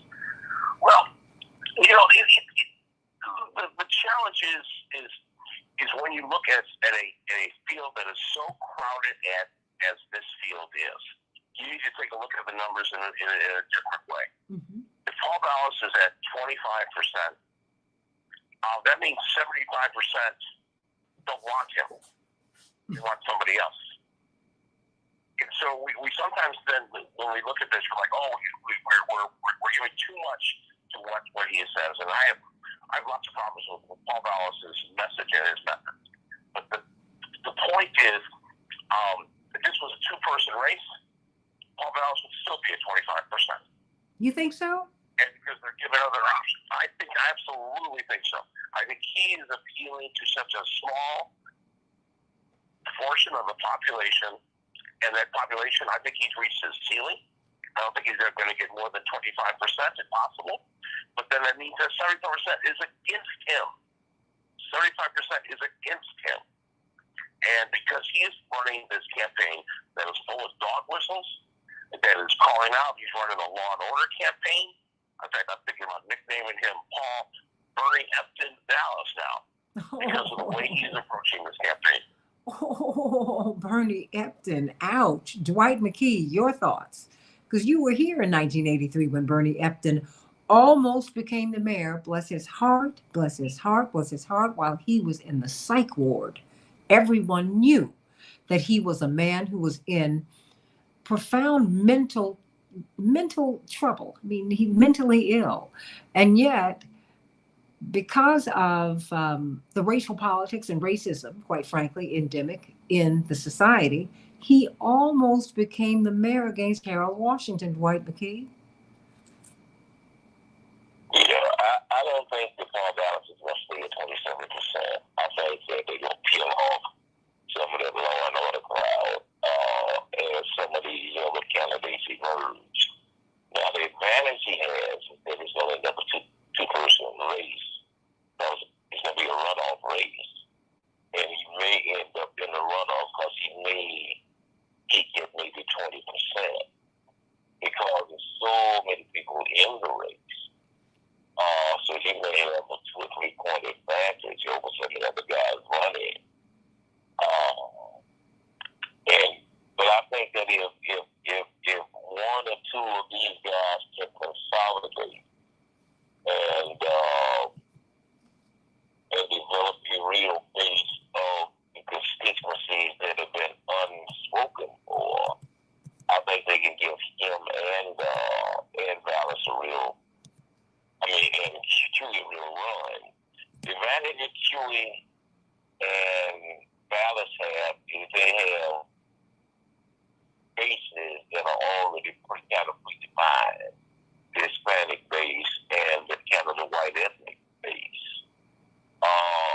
Lori has lost a lot of her base, and so she's kind of down at 10%. But if somebody can emerge to go get the progressive white base and the activist black base and the Asian base, which has basically been unspoken for, then they can put together a nice little run. I can see how either a Sister King can go and do that, or Brandon, I think, has a real shot at that. That plus labor, I think, giving Brandon a nice shot for that. And I think Sister King has the charisma and the range that if she gets exposure, she can make a nice little run for this. If she can consolidate those bases that are unspoken for 20% who have not even made a decision who they want to bag. What do you think, Jeanette Wilson? Well, I think several things. I question who has been polled and who's being polled in these pollings. I have never been polled. I think I have a base of people that I relate to, and so I question the polls. I do believe, however, that Dallas does have a solid base of white ethnics in Chicago, which is a large base of people that I'm sure are looking to restore Chicago to the years that they had with the Bailey family. However, as I look at each candidate, you try to figure out, as Dwight has indicated, who's their natural base and how strong is that base. This reminds me of, as you remember, and I'm sure Dwight and Kevin remember, years ago when we were trying to keep the mayoral office after Harold died, Mayor Harold Washington died. We had the same kind of division. And you could not get people to understand the power of the mayor's office is far more important than individual ambitions. And what we were fighting then as African Americans in the city, where we were a significant power base, voting base, and voted overwhelmingly for Harold Washington. Upon his death, people didn't understand how Sawyer became mayor, only because the city council had the legal right to select the next mayor until the next election. I feel that we have divided ourselves as African Americans so that no one candidate who's black can say, I have the majority of black people. That's a problem. I think Chewy does have his base of Latinos and some progressives, I suppose, because he's touted as a progressive candidate. The mayor has to, as I see it, she still has the bully pulpit to at least say, this is what I inherited and this is what I have done. No one else can do that. And if she could communicate that kind of messaging, it would turn this whole thing around, because everybody else has to speculate about what they would do if elected. She could say, what I have done since I was elected, what I had to do to overcome all of the things that occurred prior to my administration. They keep talking about closed schools. She hasn't closed one school. That was around Emmanuel and Mayor Richard J. Daley, and under Paul Vallis, schools were closed.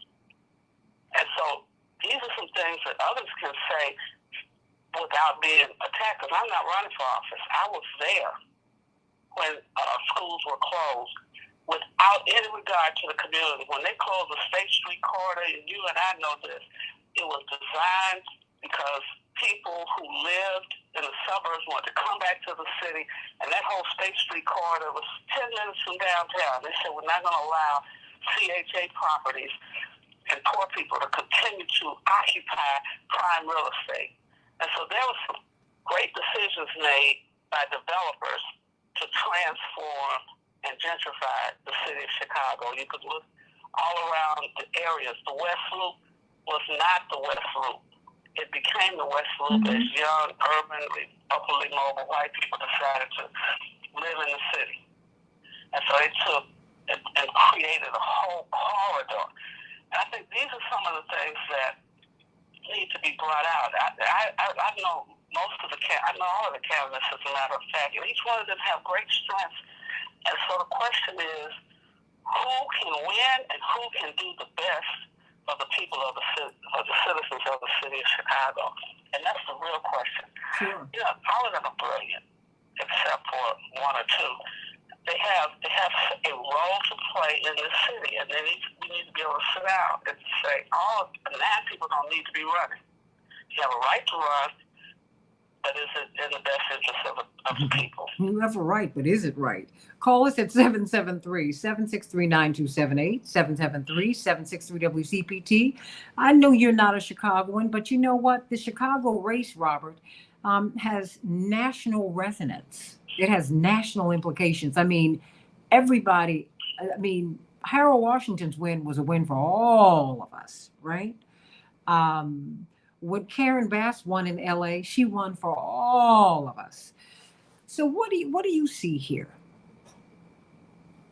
Well, I think if you look at this from a macro perspective, in the last probably 4 or 5 years or so, we've had this entire generation of black girl-led mayors, as you would. So it'd be that Keisha Lance Bottoms in Atlanta, you had the mayor of Baltimore, you had Cantrell in New Orleans, all down the line, going like to Chicago.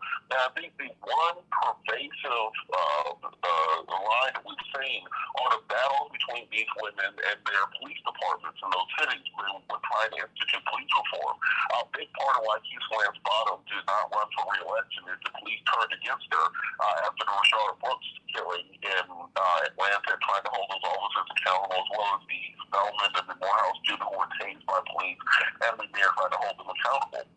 If you look at what happened in Baltimore, it was very similar. We had a battle between the mayor and the police department, where the ultimate ended with the mayor there going down in a scandal about writing children's books that resulted in her having to resign, and then I believe was currently under indictment, which led to a new mayor there.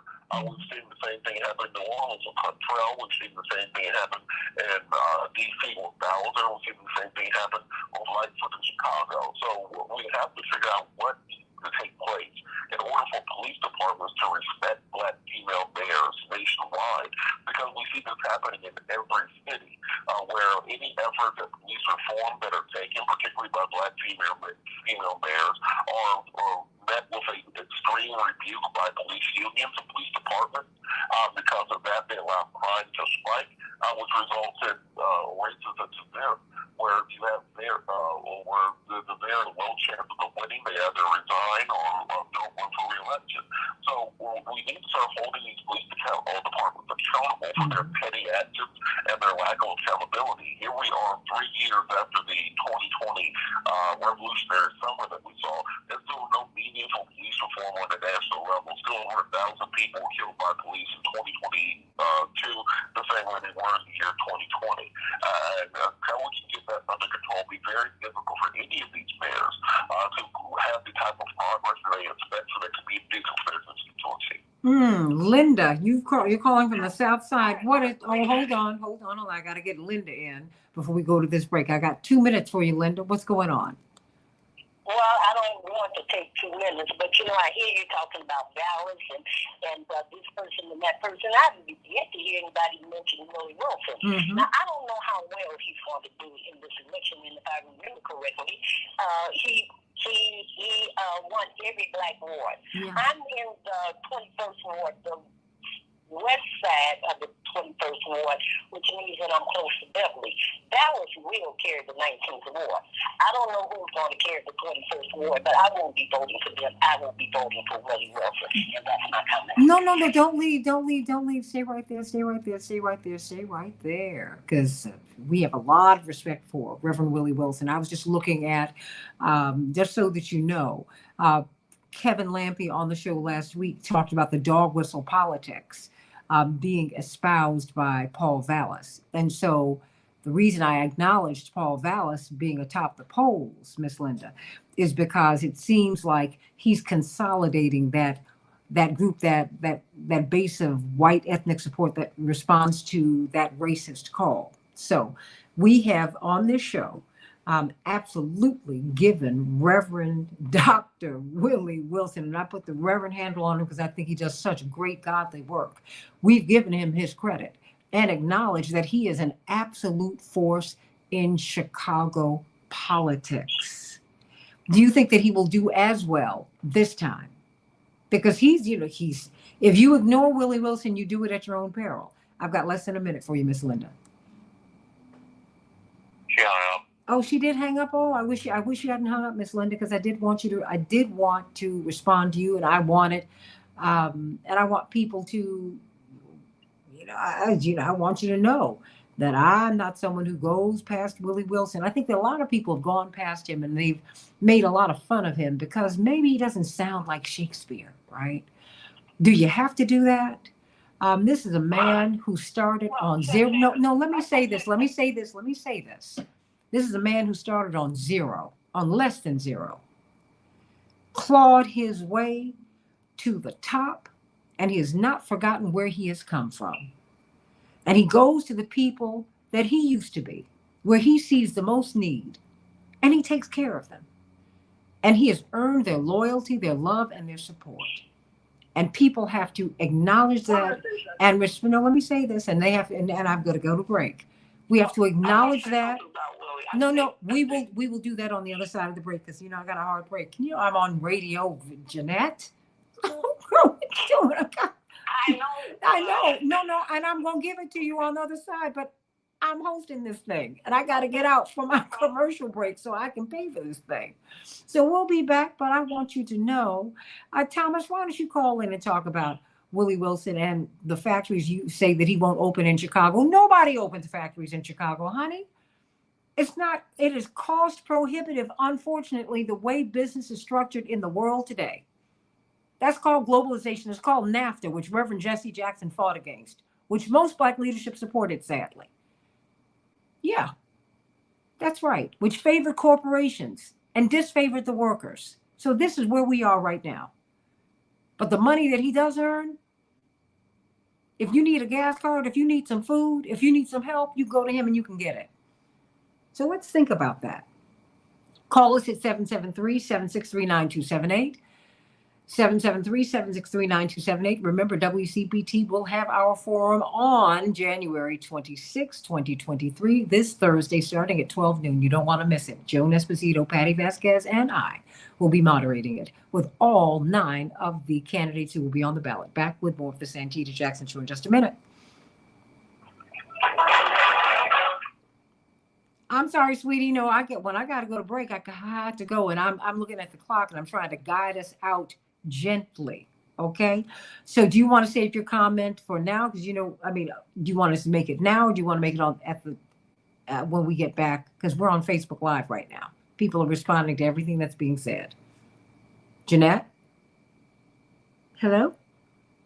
What I wanted to say about Willie Wilson is the fact is he's no different than late Mayor Daley, who was not a great communicator orally, but he was a powerful strategist. He was an organizer, and he knew how to organize this city so that at any given moment he knew what was happening in every part of the city of Chicago. When he organized those 50 ward committeemen, and he created that ward committeeman structure in Chicago. Willie Wilson has that kind of spirit. A lot of people talk about his communication skills. The fact of the matter is, he clearly is a crafty businessman. He understands how to move money to different places. He also has his finger on the pulse, as Reverend Evans used to say, of the masses of Chicagoans who are not reading, watching the news, and not looking at the paper. They're living on the margins each and every single day. And so that is a strong base of people. But doesn't that make you a great communicator, Jeanette? When people understand you. It makes you a leader. He doesn't speak in the way that people would like to have him represent some people. The fact is, he's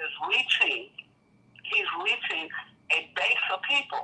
But what I'm saying is his communication is working. You have a lot of people who have the so-called gift of gab, and we enjoy them, right? but they don't resonate the same way. They're not doing anything. They're not doing anything for the masses. But it's not just doing. It's not just. But I think it's more than not just doing anything. He speaks literally to people. He does. So I mean, he might not communicate the ways some of our most noted communicators do, but the whole point of communication is being understood and being embraced, and he does it. He's got that on lock. Jeanette, he got that. That is a skill that sometimes people forget that they have to hone and practice, and to become a better communicator. A big part of my business, my career, has been helping people being able to go to the technical side of communications, modulation of the voice, the tone of the voice, the pacing, the cadence. Mm-hmm. These things can be taught, and leaders who do not recognize, and the leaders need to recognize that they need to develop that. Sure. A message going from sender to receiver can be blocked by the inability of the speaker to articulate their message. In 60 seconds, we saw, Barack, when he ran first for Congress, one person, his staff pointed out famously that he sounded like the most boring law school professor in USC. Mm-hmm. And he learned how to master the art of communications. Yeah, and okay. The difference between Willie running before and Willie running now is similar people running for the same votes. And so I met most of the folks in the black community before, because he was the main opponent in the black community. 10 seconds, everyone. Vote is split between. Stand by. When we get on the I want you to lead off very briefly, succinctly, shall I say, Jeanette, with your comments about Willie Wilson, and then we'll open that up.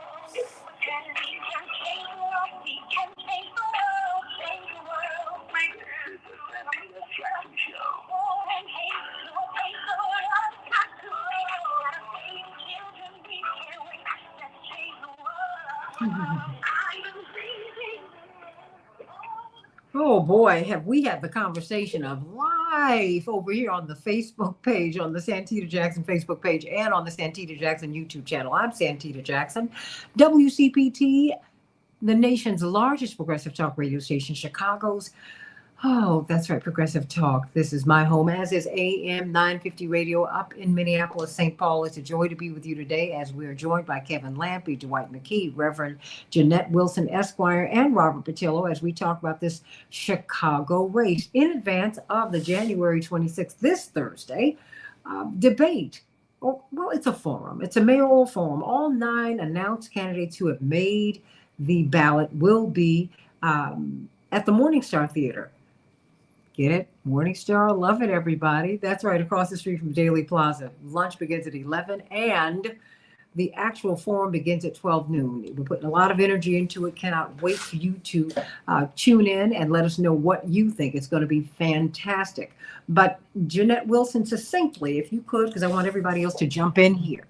You wanted to make a comment, and I wanted you to be able to make it on the air about Willie Wilson, about Dr. Willie Wilson, the philanthropist and businessman who won all of the black wards in 2018, who's become a force in Chicago politics. Jeanette Wilson. Well, I think that people underestimate the power of the candidacy of Willie Wilson. His ability to organize and mobilize people strategically all across this city in pockets of need and misery, he's able to communicate to a base that many candidates have overlooked and have really,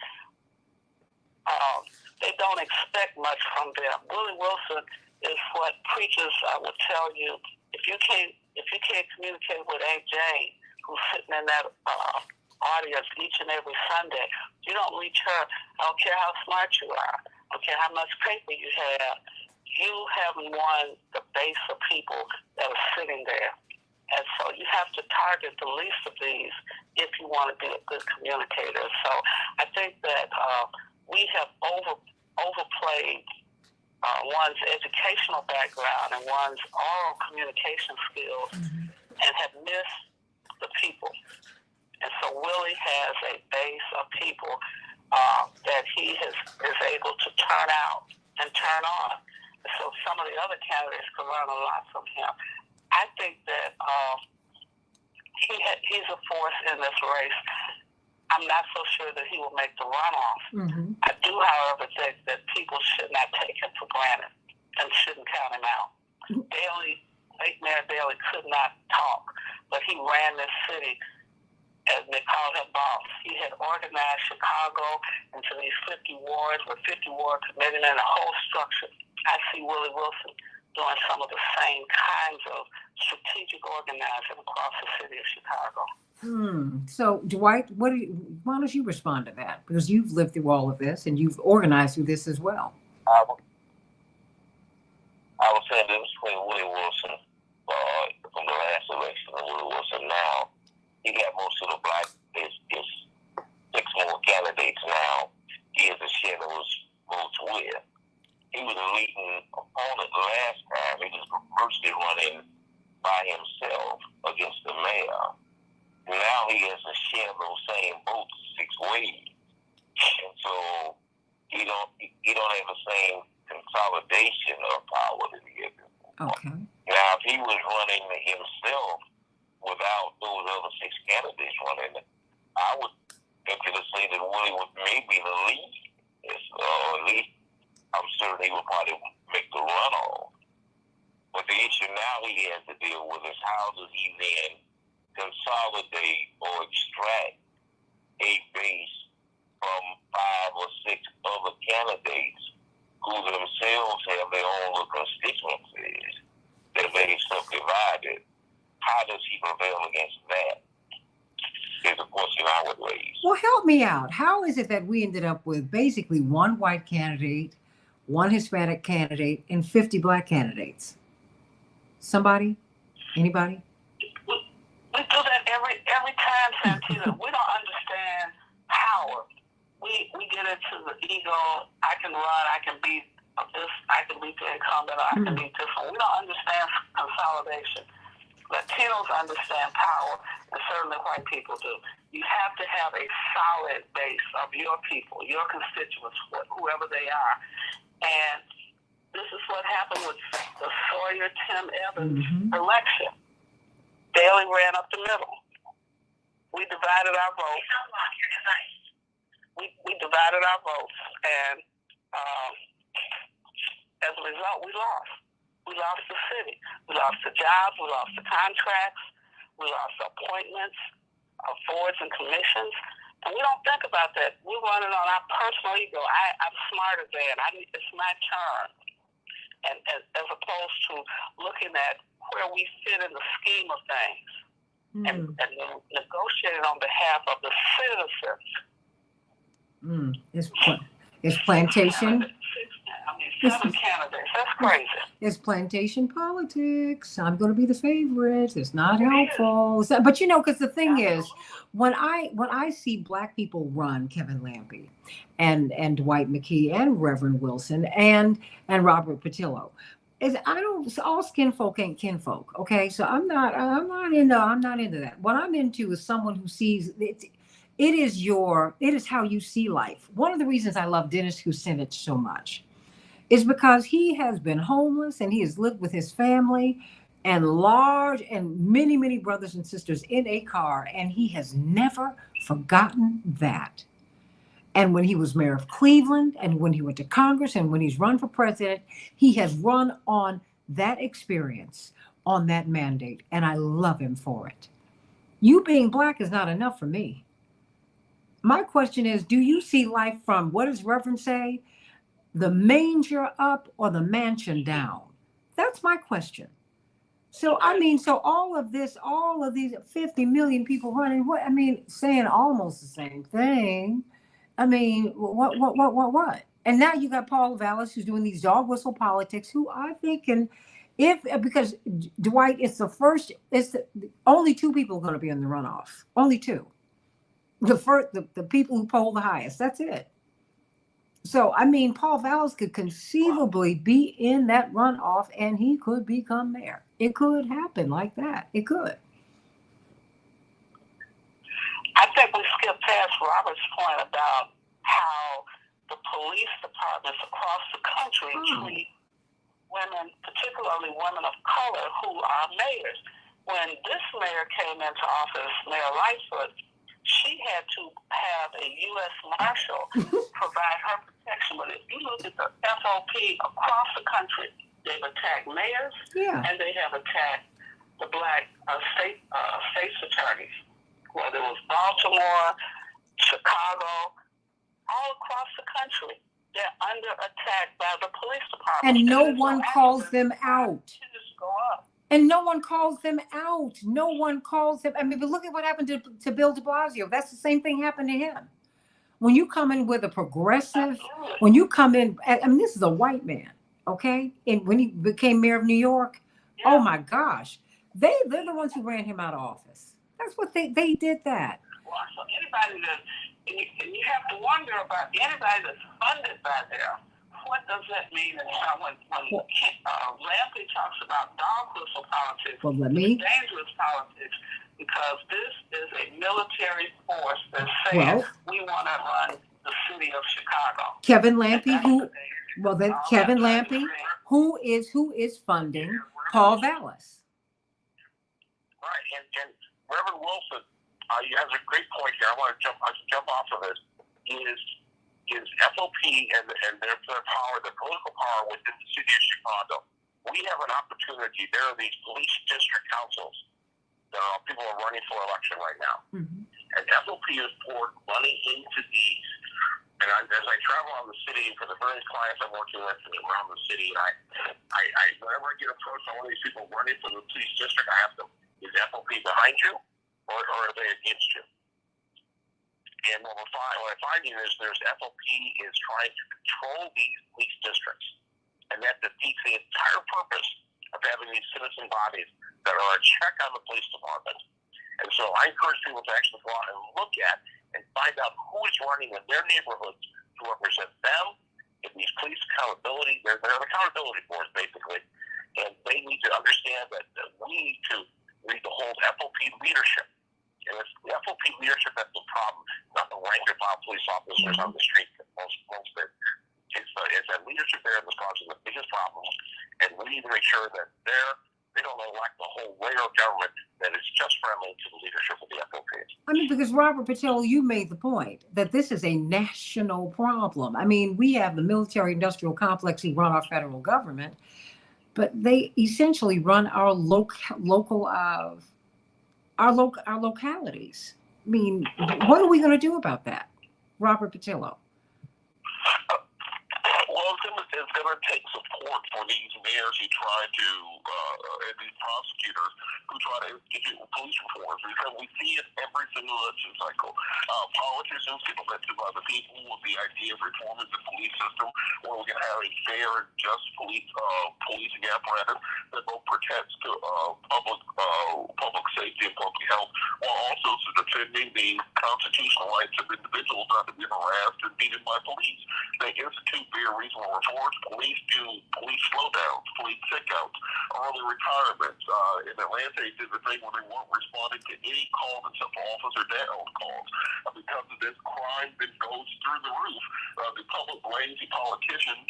The Republicans hop in from the corner sniping, talking about defund the police. And then those are all politicians that run out of office in that election cycle. Police know this is how it works. They know this is what happens. And that's how they prevent any even most marginal form of police reform from taking place. And it's going to take the public standing behind the political leaders who are trying to institute police reforms and not running them out of office as soon as there's any pushback from police, demanding that officers actually do their job. And then that is how you get the type of reform that we need. But people, the number one issue in every single local election is always going to be public safety, and very closely after that followed by economic development and education. And if you can't keep the public safe, then it's going to be very difficult for you to be in office. Dwight McKee, what are your thoughts? I mean, the FOP, they run this place. Yeah, but they don't have to. They run a place called they are 78% from one ethnic group, and they say in basically 5 communities. And if the mayor, whatever they get involved in doing, if they would reform the police department and put in more community representatives from the different communities, Hispanic community, Asian community, Black community, and balance out the police force, then they wouldn't be so formidable because they'd be much more attached to the community than to their own ethnic group and their own power structure. And so you have to blame those men that we've had in office who succumbed to police pressure, who didn't reform the passionate to the police department when they had a chance to and the fire department. I mean, guys like McCain put together lawsuits to try to break open and won the rightful blacks and other groups to be included on these police and firemen forces, and yet there was never any real follow-up with the administration because once they got there, then they conformed to the status quo. So in many ways, you really have to make a calculated effort to increase and to augment the structure of those different police and firemen unions and bring in more community-based participation so that one group is not so dominant in that. A group that for years has been a community that for years have been 40 to 50 to 60%, and then you include the Spanish community, maybe 70% minority, has been dominated by, have only been 5 to 10% of the entire police force, and has been dominated by 1 or 2 ethnic groups who live in about 5 wards. Kevin Lampe, what are the questions that the voters should be asking, particularly as we're coming into these debates, into these fora? What should the voters be looking out for? What should they be demanding of these candidates? They need to, what are your solutions? Don't just keep telling me what the problem is. What are you going to do about it? And give me concrete, give me 3 things that are going to say, I'm going to do these 3 things, and that will start to address these problems. They need to demand from these candidates, how are you going to fix it? And what are you going to do?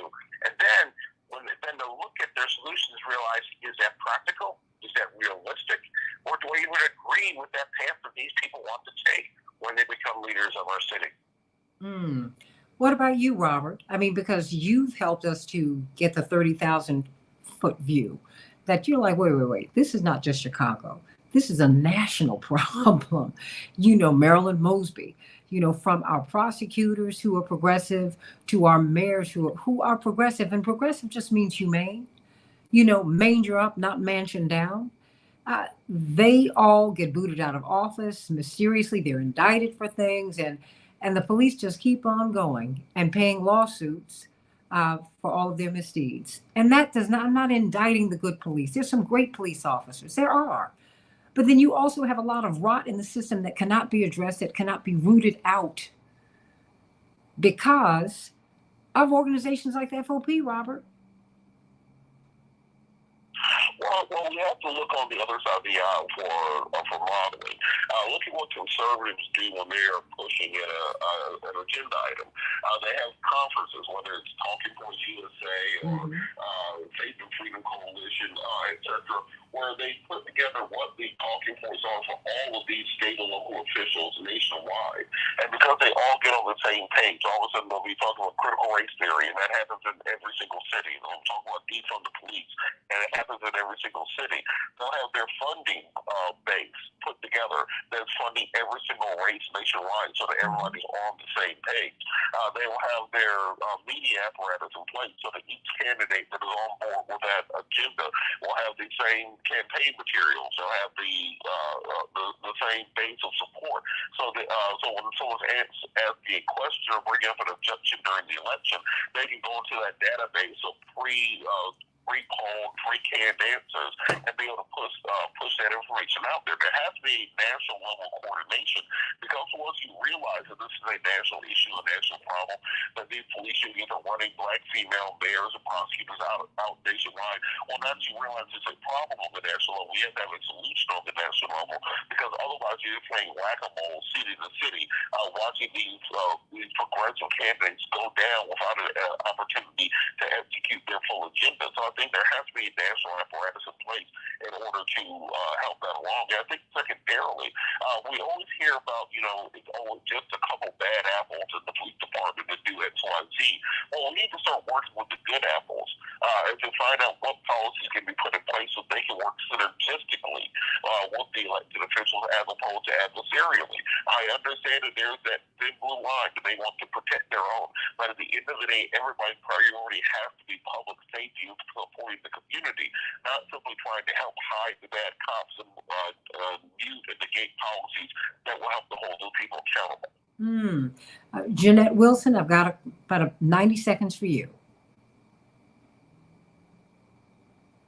Reverend Wilson? I think we have to ask each candidate, what have you done if you've been in an elected office that has impact on public education, public safety, and making sure that every ethnic group enjoys the benefits of supplier diversity with the city or the county where you may have served. And then finally, I guess I would ask each candidate, what would you do to address the problems we now face in public education post-COVID? How do you plan to get the children up to speed? And what are you going to do about the children who remain homeless, the students who are homeless? How are you going to correct that problem so that those children have a level playing field to progress in school? What are you going to do? Kevin. And the final question I would say is, how are you going to involve the community that you are elected to serve, the 77 community areas, in the decision making in the city? That's a big deal. Dwight McKee, 90 seconds. Well, in Chicago, the police department is an Irish community. And what you're looking at is you're in a situation where, for example, in this city, they had, I think, 5,000 no-knock warrants where the police busted the door down in the black community. They had none in the white community. They got a situation here where you have all of these racist police, and who have over the years dominated everything having to do with not public safety, but maintaining their own leverage and their own access to pension funds. And so we've been victim of that. They balance the budget off the poor here with street lights and boots, and then they give a tax raise to the rich. And so then we get black mayors who comes in and compromise rather than trying to make real reform. And so I'm saying that in order for us, if we ever going to get back in power or be able to maintain power here, the next black mayor that we have, or the next Hispanic mayor we have, can operate in this notion of I'm representing the status quo. They have to do what happens when an Irishman gets in, is he stacks the debt. we have to restack the deck just to balance the deck because we're so far behind after 100 years of disenfranchisement and all the resources been taken from us and divided among other people. So we have to make a calculated effort to really bring the communities into public into government and into the trades. Well, everybody, I tell you what we have to do. Don't brown up injustice, don't blacken injustice, and don't whiten it either. Eliminate it. We need a mayor who's going to give everyone equal access to all of the wonderful opportunities that this city can provide. We need a mayor who wants everyone to be educated, academically, vocationally. All of your gifts, be they athletic or artistic, you should have a path to actualization. All of that. Everyone should have fair and decent and affordable housing. If you work in McDonald's, you ought to be able to rent a place here. Yeah. So these are the things and you know what? You have the right to make that, to ask a question and to require that your public servant make it happen. But remember, voting is the end of the beginning, not the beginning of the end. Once you get someone in office, you've got to advocate, agitate. Thank you, Frederick Douglass. You must continue to do that and fight for yourself. Reverend Jeanette Wilson, Esquire, brilliant. Dwight McKee, brilliant sociologist. Kevin Lampe, brilliant political organizer and strategist. And, of course, WAOK's superstar, my dear friend and Rainbow Push, Robert Patillo. We're going to be talking about this and so many other things. And remember, January 26th on Thursday is when we have our mayoral forum here at WCPT. You don't want to miss it. Until then, God bless you, everybody. Thank you, Devin, for a great show. Love you, everybody. See you tomorrow, God willing, on the Santita Jackson Show. My beautiful people, I'm going to have to let you all go. I got to run into a Zoom. Love you all.